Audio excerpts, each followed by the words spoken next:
Now, in part one, we talked about the crisis that was hitting middle America.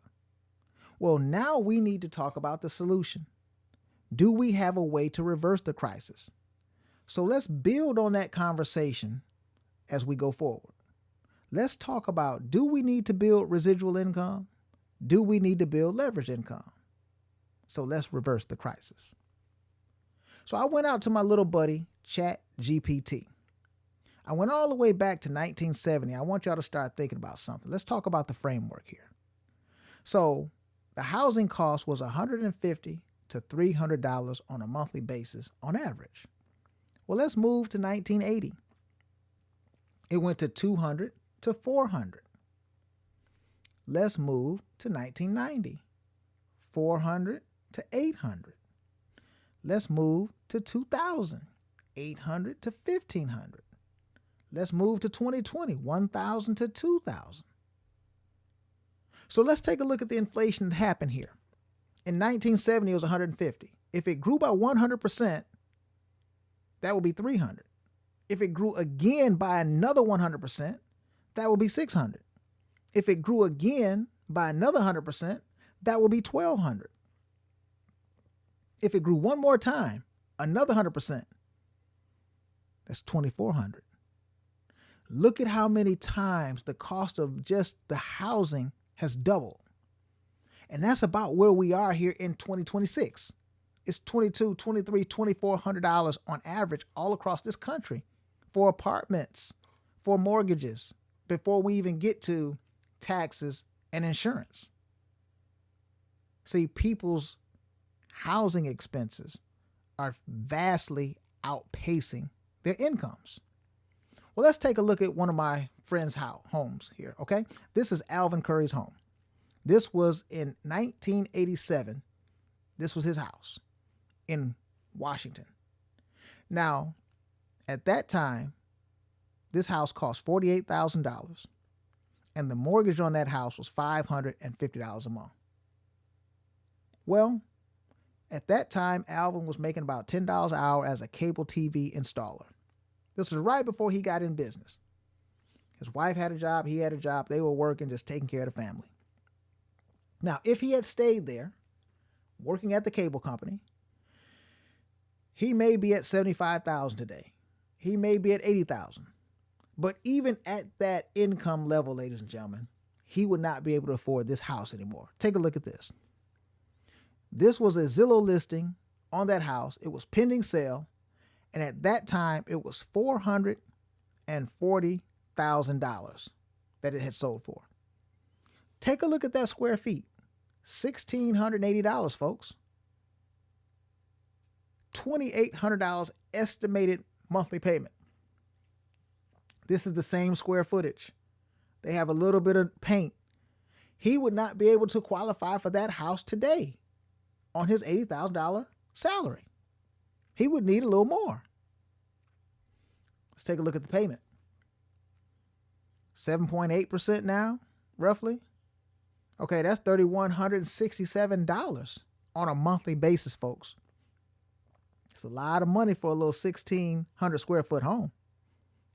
But this is what's happening in America. Let's continue further. We hear a lot of conversation about the haves and the have-nots, right?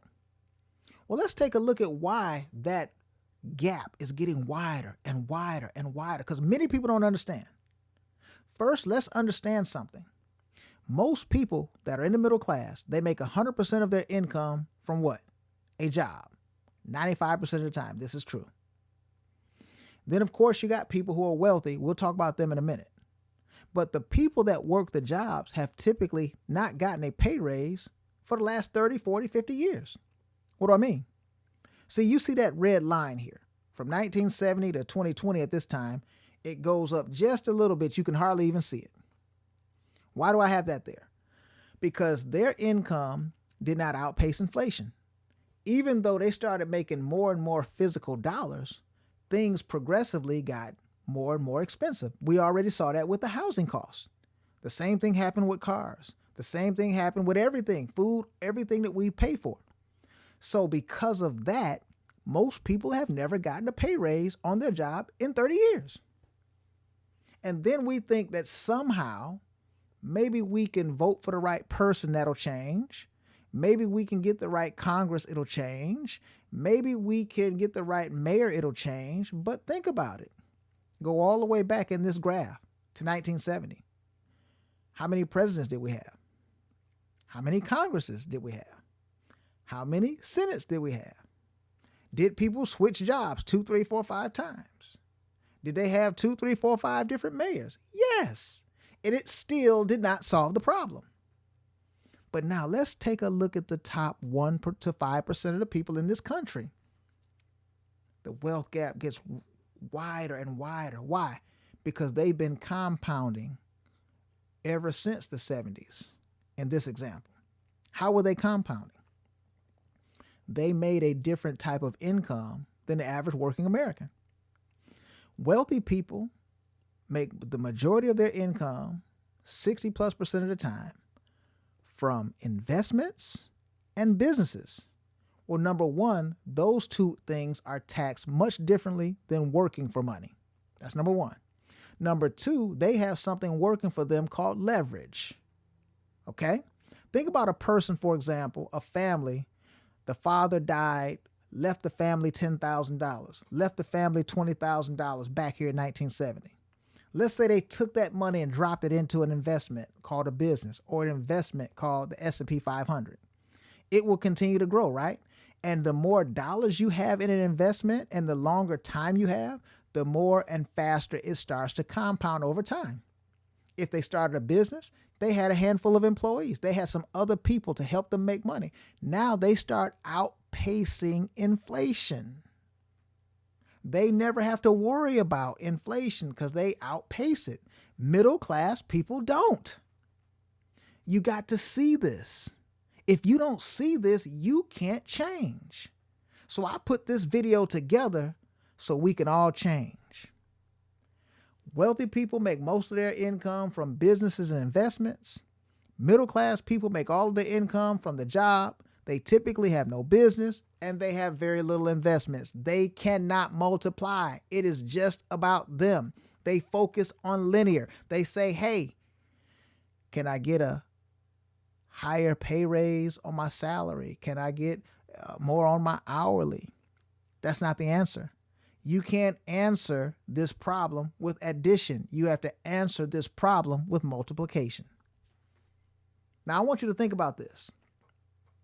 This is the wealthiest country in the history of the world. Out of 100 people, 69% of the people in this country make less than $50,000 a year. Do you understand that that's about $962 a week or less?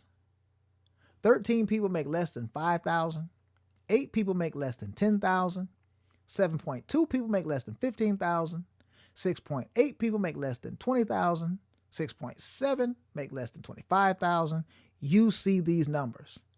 This is a disaster in a scenario where everything continues to go up in cost 3, 4, 5% every year. Eventually, these people will continue to get priced out and it will get worse. Have you ever heard people say, I'm working harder than I've ever worked before in my life? I'm making more money than I've ever made before, but it's still harder and harder to make ends meet. This is absolutely true. Now, this is a very interesting statistic. I found this when I pulled this up. It said nearly half of all black workers in the United States make less than $15 an hour. Now, let's do some math. $15 an hour times 40 hours a week, that's $600 a week, $2,400 a month, $28,800 a year. This is not enough. With 2 people, still not enough. Let's take a look at the Hispanic household. The typical Hispanic worker makes 72% of what a typical non-Hispanic person makes. Women is even less. The median income in a Hispanic household is $42,500, nearly $18,000 less than their non-Hispanic white counterparts. They are going to struggle. Even worse, it's much harder for them. How can they build wealth? How can they build a home? They say that the biggest wealth builder in this country historically has been a person buying a home. Well, now people are outpriced. They're priced out of the homes. Okay. They can't go get them. So they can't build that well. Now, at this time, when I did this study, the average car payment used was $488.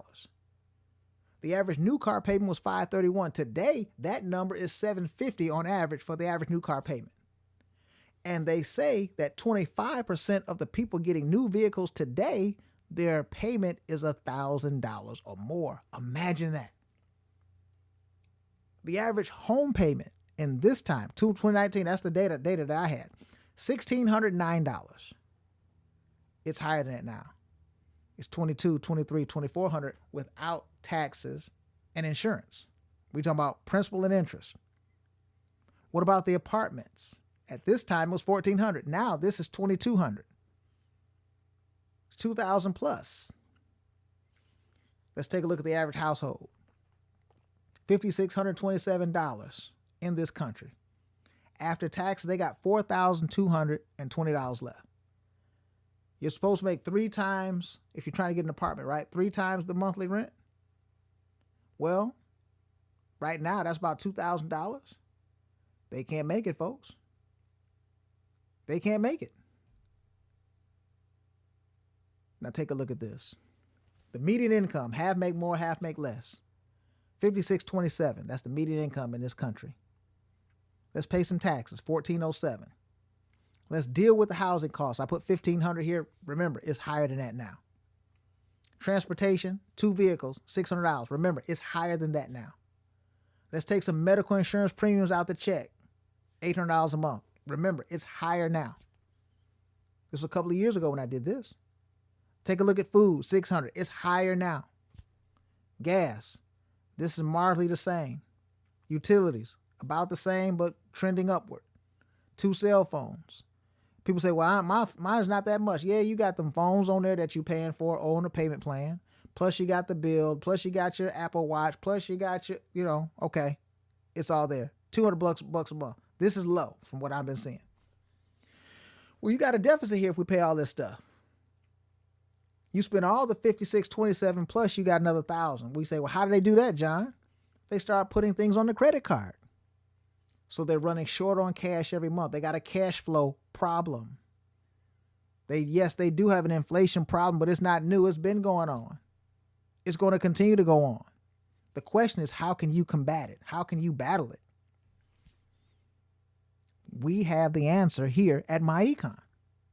So let me ask you a couple of questions. I'm going to pose 3 questions to you. Does building a network really work? Because we talk about that. Do I really need to build leveraged income? Is residual income really all that? I'm going to answer those questions for you now. See, I don't want to have any debate about this. See, we have to come out of this with a clear mind. So now we can go to the next level. Let's take a look at some companies that you all know that use leverage systems. Have you ever heard of this company with the golden arches? They're a multi-billion-dollar company in the food business. What's their leverage system? Their leverage system is multiple franchises all over the world. They have 30,000+ locations, folks. And they don't have the best tasting hamburger in the world. They don't have the best tasting anything in the world, but they sell a lot more cooked beef than everybody. Let's take a look at another company. They change your oil in 20 minutes or less. Charge you $25, $30 on average. Well, they're a $480 million company in revenues. Take a look at GM. Do they have one factory making cars or do they got a whole bunch of them? That's a leverage system. Does Jiffy Lube have one location or do they have a whole bunch of them? That's a leverage system. And I picked different companies in different industries to show you it doesn't matter what industry it is or what product is being sold. It's all the same concept. Macy's, they sell clothing. They're a $24 billion company selling clothes. Do they have one store or do they got a whole bunch of them all across the United States? They got a whole bunch of them. The one thing they have in common, they got multiple distribution points. And because of that, they sell a tremendous amount of products, whatever the product is. You need a leverage system just like them so you can multiply. See, if they just had one location, they would only make X amount. But because they start expanding to other locations, they make more and more and more and more. And now they have a multiplication of profits. Now let's take a look at your job. That's a leverage system too. Are you the only employee? No. They have hundreds of employees, maybe thousands of employees. Why? Because they have more productivity in any given day, the more workers they have. And it starts to compound, just like compound interest in your bank account or your investment account. Let's take it another step further. Let's take a look at some entities that use residual income systems. Netflix. You sign up once and you pay it every month. I've been a Netflix subscriber for 20 plus years, nonstop. They only signed me up once, but I pay it every month. Am I the only customer? No. They have millions of customers, hundreds of millions of customers. That's a leveraged and residual system. And their product is not expensive, but they're a multi-billion-dollar company. Let's take a look at Verizon. You sign up once, you pay them every month. Do they got one customer or do they got a whole bunch of customers? That's a leveraged system and a residual system combined. Can you hear me now? Take a look at Apple. They got 1 billion plus iPhones out here. Now you say, well, where does the residual come in? They sold you something up front, made some money, and then they turned around and built other services on top of that called Apple TV Plus. You pay it every month. More storage because you're taking more pictures. So you need some storage in the cloud. $3 a month, $10 a month. Apple Music, $10 a month. Residual-based products. See, you get paid on something called linear. This is your problem. This is why you can't outpace inflation. Linear means you work one time, get paid one time. And you're the only person working. You can never outpace inflation.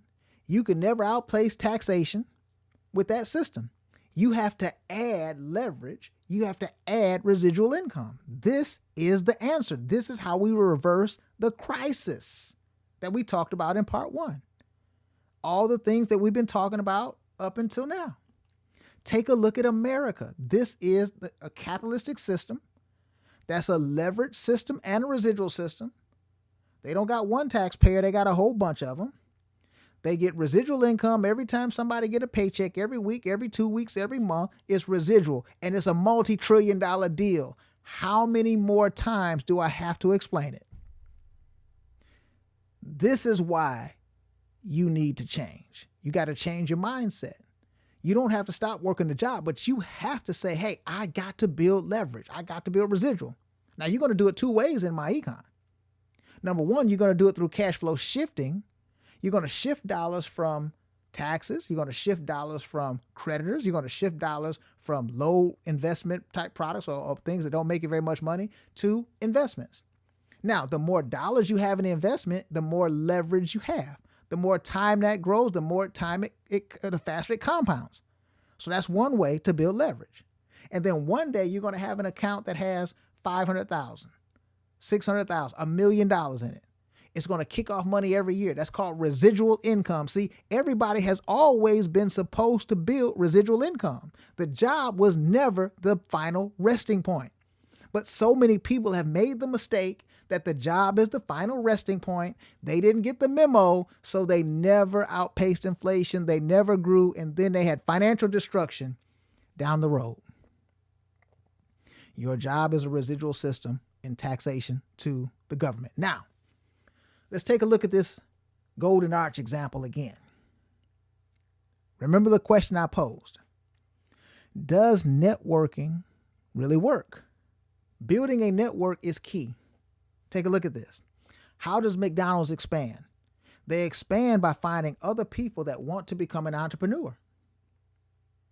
So who pays the expansion cost? The new franchisee, not McDonald's. So they expand and it's very little cost to them.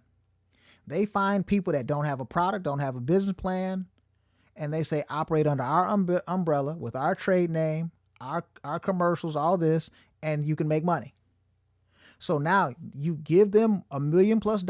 McDonald's makes some money up front, and then about 11% of the revenue or so goes back to the McDonald's Corporation. That's residual income. They figured it out. Because of this system, they feed 5% of the population every day. They sell more ice cream than Baskin-Robbins. Baskin-Robbins has 31 flavors. McDonald's has plain old chocolate and vanilla. And then when they expand, they just go get more of the golden arches. More people that want to become business owners. And then money comes back to the corporation.